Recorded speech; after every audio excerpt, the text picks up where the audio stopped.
What's up, YouTube? Welcome back. And today I'm going to share with you guys part of the struggles of collecting vintage shoes.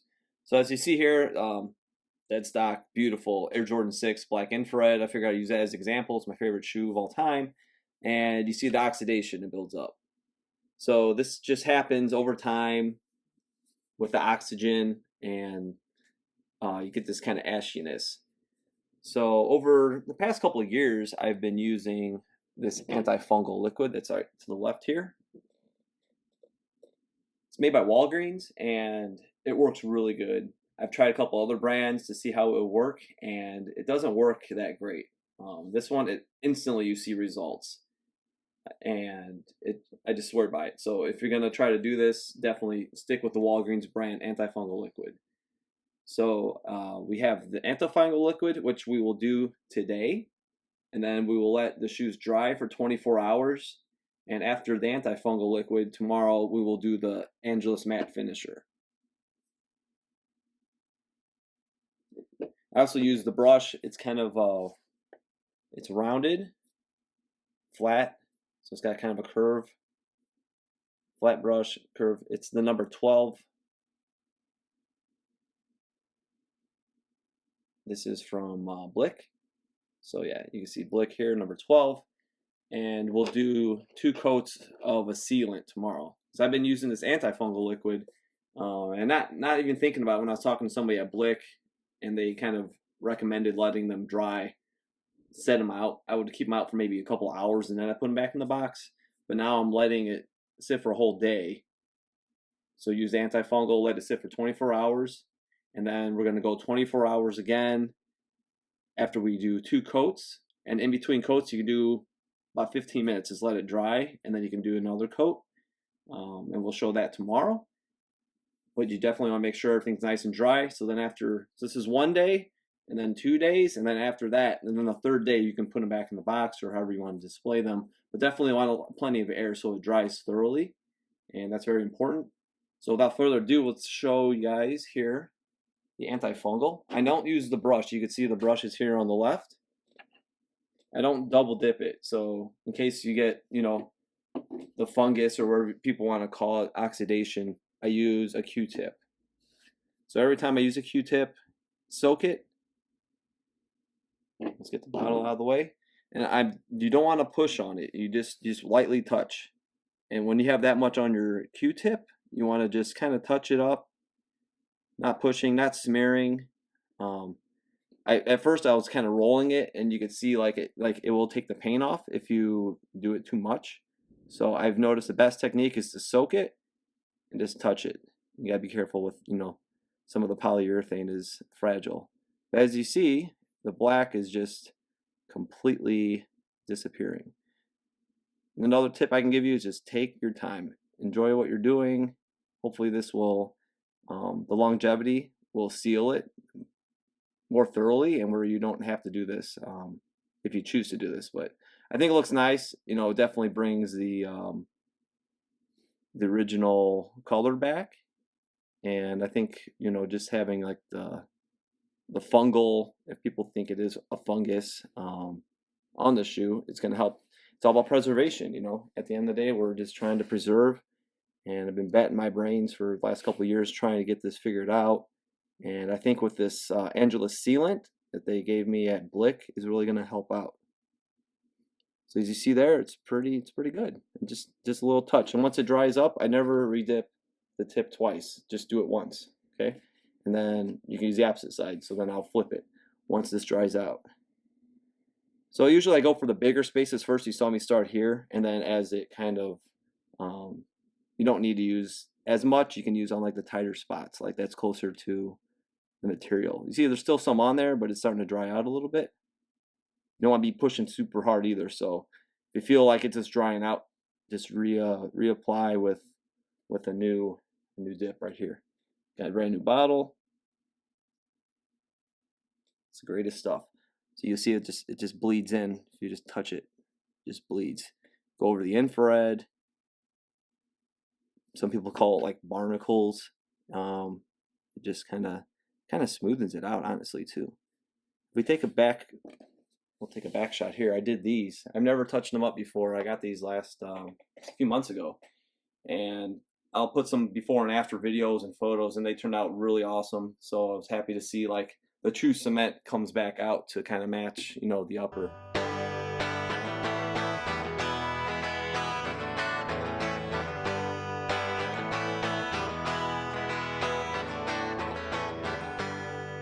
On the straps and on the back heel tab. So very good. I barely touched it, and it just bam, it just popped right and brought all that white, you know, the cement finish right back. So very impressed with how those turned out, and I'm gonna do 3 pairs with these 2 and the grapes, and then we will be sealing them tomorrow.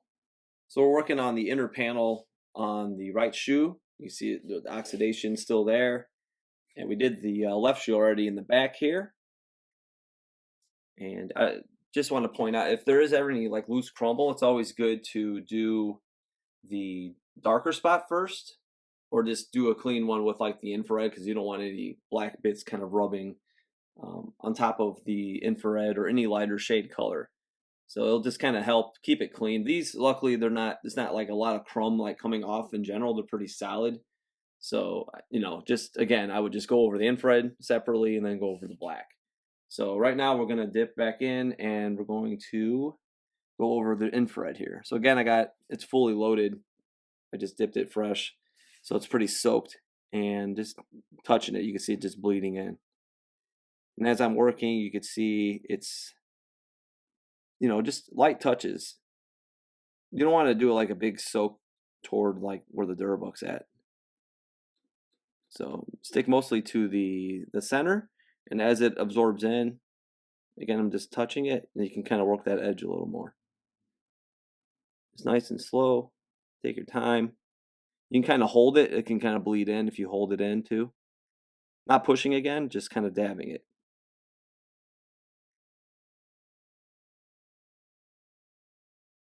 So it looks pretty good. Doing all the infrared first.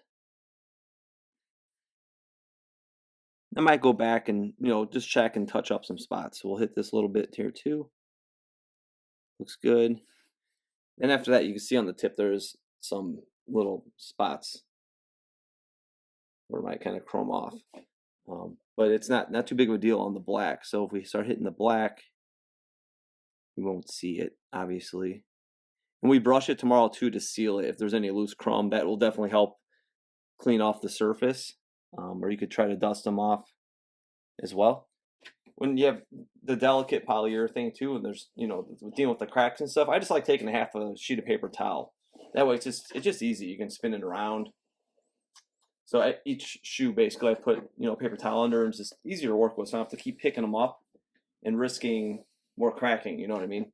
So fragile must be Italian, or maybe it's the shoes, man.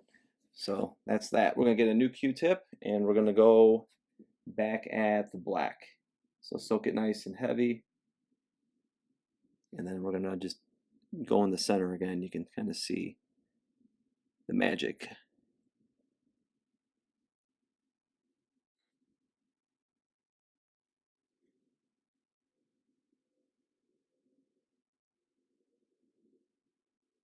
And just dabbing, just making contact with the surface. I'm not pushing whatsoever. Light touches. So we're going to finish this inner panel up, and then I'm going to work on the grapes.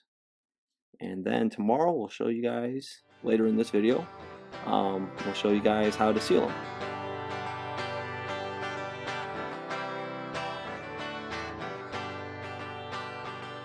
Alright, we're at day 2 now, and we're going to add the Angelus matte acrylic finisher. It's number 620, and I already did the white cement 4, and I did the grapes as well. That are above that. You can kind of see the paint's just a little wet, the sealant on the top. Right here, you can kind of see it's almost drying. So basically I do like 15 minutes between sessions. So I'm doing a coat on each of them, and then I'm going to come back and then do the second coat, let them dry, and then again we're going to let them sit for another 24 hours before I even think about putting them back in the box. So I'll make sure that the sealant is definitely got plenty of time to dry, just like we did the antifungal liquid. So we let 24 hours sit, and then we came back today and we're gonna do the matte acrylic finisher. So I'm gonna dip the brush in now, and just like I did the antifungal, we're kind of starting in the middle area. You can kind of dab too, so it's not so thick. I decided to do the black infrareds because it shows up a little easier probably on camera, so you can see the paint. So you see it's just a thin layer, thin coat. Also, if you get like little debris from polyurethane, I dab it off on paper towel. It kind of takes the excess pieces before you put your brush back into the sealant. So again, we're just doing that. We'll make sure that bubble doesn't go there. If it does, it's okay.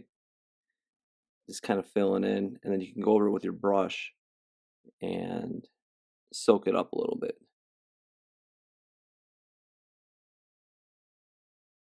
So as you come across here, see it's kind of drying out, and then you can go back here and it kind of sucks it up. So don't freak out, it's fresh, it's not going to leave any residue. You definitely don't want to get on the uppers, so you just got to be very, take your time. You see I'm kind of hitting that edge nice and slow. So again, we're just starting kind of in the middle and work to the edges. You see the front side there, I kind of went over and just kind of smoothing it out. So after if you see any large spots where you see the paint kind of bunched up, you can kind of just lightly brush over it, so it kind of evens it out.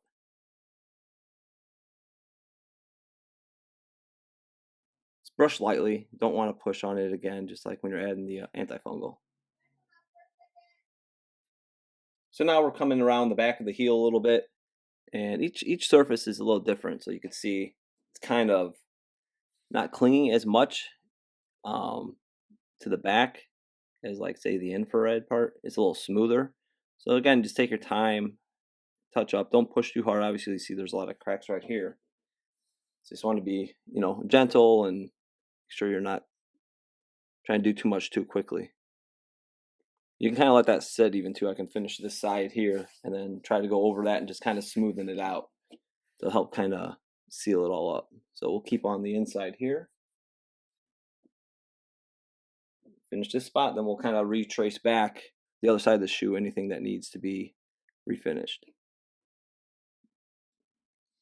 All right, so this is the second coat. We've done every single shoe with 2 coats. I did 1 coat on each and then went back, and I'm doing the second and just almost finished here.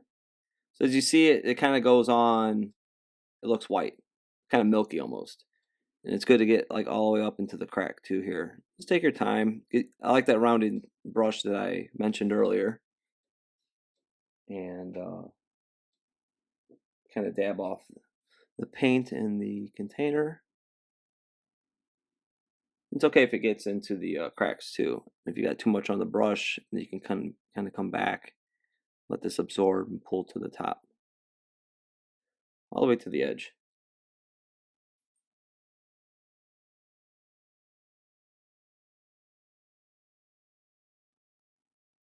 You definitely want to have a good coat on it because you don't want it super thin. If it's really thin, then more likely the oxidation might come back. So you don't want to cake it on either. Obviously it's thin, you can see it's runny, but you want to definitely get a nice layer both times and try to get it, every nook and cranny possible. Trying to do it for the camera here in the corner. That looks pretty good. So here's the sealant, and you can see, let's kind of go around the shoe, and you can see it already kind of dried from the front side, or the other side, I should say. We got the white cements here that are pretty much done. Both of those dried, and they look pretty good. I've done 2 coats. I'll slide over. Again, I do recommend using a paper towel, just easy to move around. You don't have to keep picking them up, slide them around on the table. So there's the black infrareds. They turned out really nice. So again, I'm going to let these dry for 24 hours. And then tomorrow, put them back in the box. So it's kind of like a 3-day process. You have your oxidation treatment with the antifungal liquid, and then you go back the next day, 24 hours later, do 2 coats, wait at least 15 minutes between coats. I did 3 pairs here, so I did 1 coat on each, and then I went back and did the second. So it was plenty of time to dry, and you can see once it does dry, you can go ahead and add that second coat. So that'll be about it for this video. I hope this is helpful for a lot of vintage collectors if you guys are trying to preserve and keep the natural color. The cements just turned out absolutely amazing, because I never treated them before. I just got these a few months ago, and kind of bringing back that vibrant, you know, speckled midsole looks really good. So hopefully this is helpful, and I think this technique with the acrylic matte finisher will make an improvement. The pairs I've done just a few weeks ago, they look really good. So there's certain spots might pop up. I might try to, you know, retouch, but it's not like the whole shoe. So maybe if it's like I did the fire reds, my fire red 3M tongue, they were really heavy oxidation. So that was kind of my test to see if this stuff would work, and it has worked. It came back just a little bit, but not nearly what it was before. So hopefully for the lighter coated pairs or like these, since it's like the first treatment, maybe it'll be very successful, and it will keep it away. But yeah, please like this video, subscribe, and follow me at OG or Bust on Instagram. And thanks for watching. Have a good one.